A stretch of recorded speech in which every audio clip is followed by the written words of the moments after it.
When you talk about race relations, it's a complex issue. It's not, a lot of people think that the whole issue is people being able to relate better together, but really it's an issue of justice and fairness and inclusion. You simply cannot correct 20 generations of African-American exclusion with just a couple of African-American inclusion. We have to work together for positive change. We have to be a catalyst for each other. We must understand that when you peel this covering off, we all look the same. There's one race, a human race.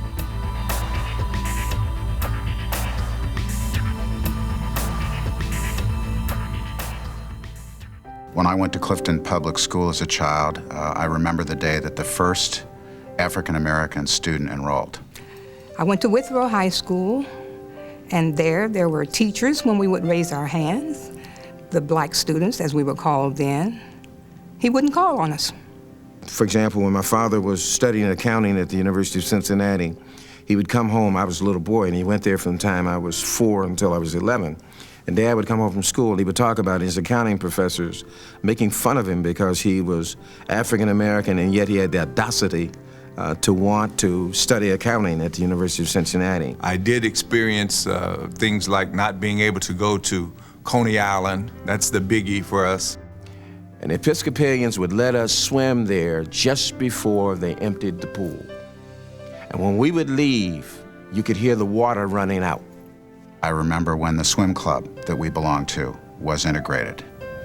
And no sooner had these young kids, eager for the water, jumped in, than the 4 white families left the pool immediately. And there was an area where we did not go past Central Avenue.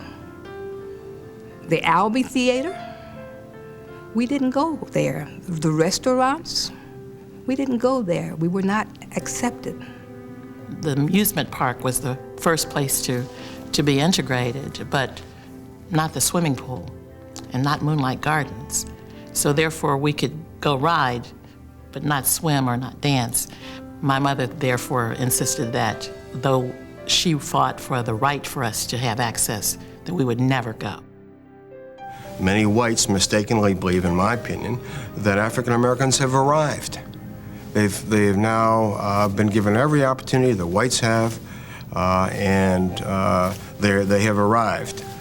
African Americans have a much different take on their reality. And the problems that are created by that are that when African Americans, when whites believe that the job's done already, and they're not inclined to want to do a whole lot more, African Americans know that the job is not even close to being done. We cannot continue to do the same things. If we do the same things, we're going to get the same results. I've lived through affirmative action training, equal opportunity training, diversity training, whatever the current label is, but we continue to, at a certain point, stop in the effort.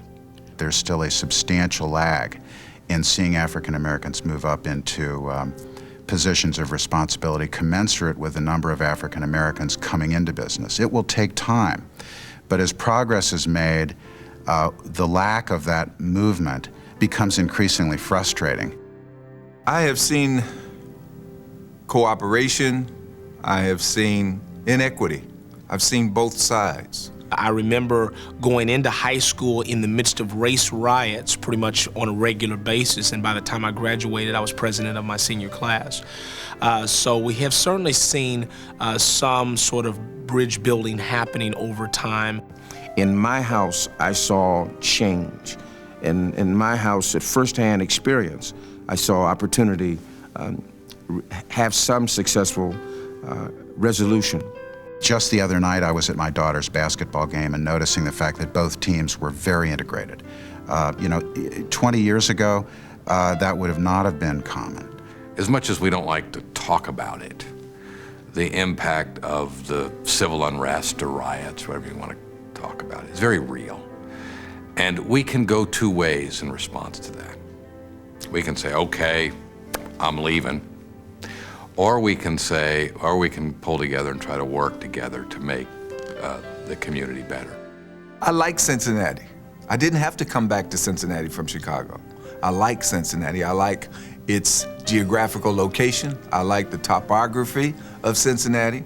I think it's a beautiful city. I don't like what Cincinnati is doing right now, but I like the city. I love Cincinnati. I don't care all the problems that we face. This is my home. I love Cincinnati. I love to say that I'm from Cincinnati. And I want to be a part of the solution set.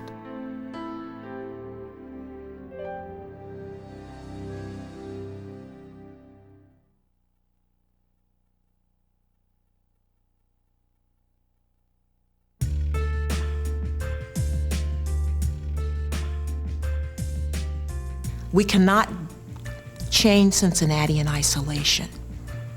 We have to work as a family because we all are a part of the human family. No one is absent from this race. They can't be. Everyone has a role to play. One has to begin appreciating and understanding differences.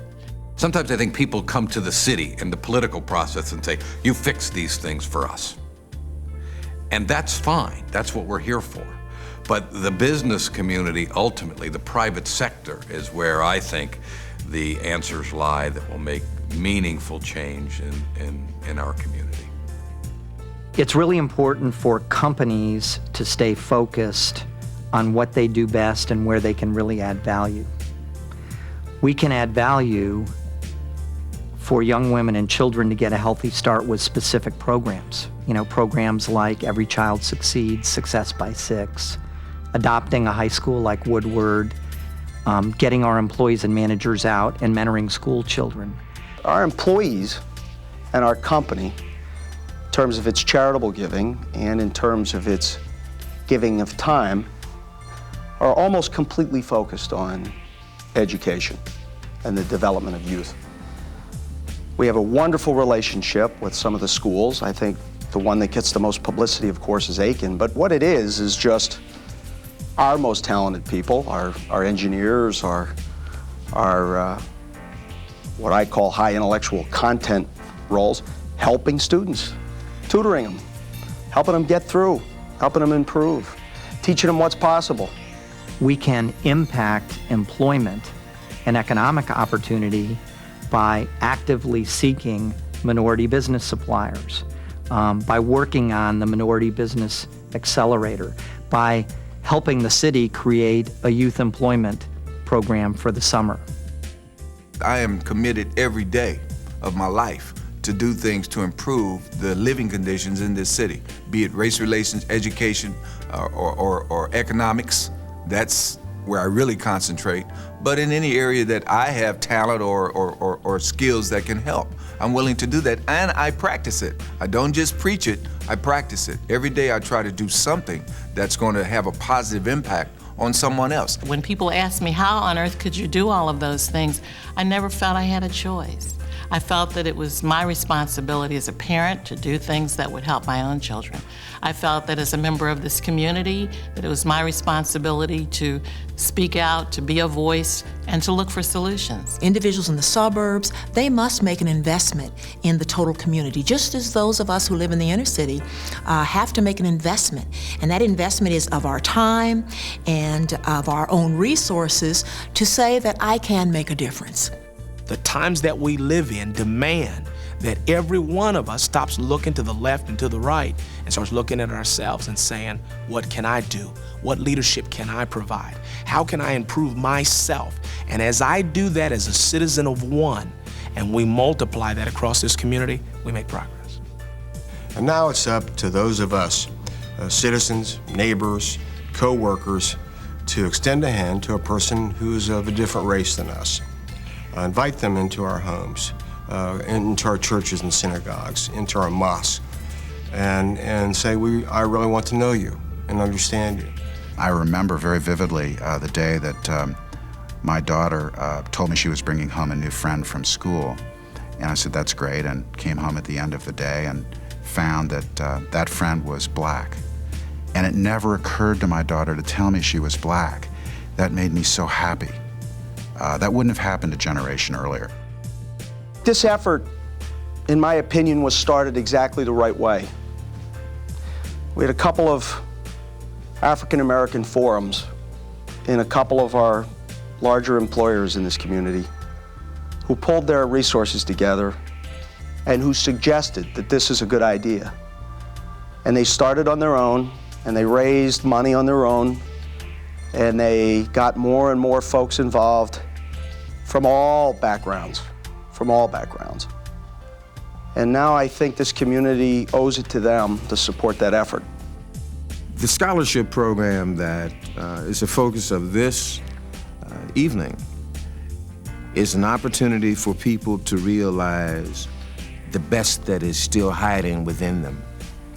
And it is a chance for them to live up to their own potential. It's one thing to go to a banquet and hear a nice speech and to leave feeling good. It's another thing to leave committed to doing good. It's really an honor, but so many people look at honor as standing up and doing this, that, and the other. But I say, and this is what this banquet is about, you are honoring the whole city because you are standing tall enough to bend over and reach down and lift up some young people and give them a start in life.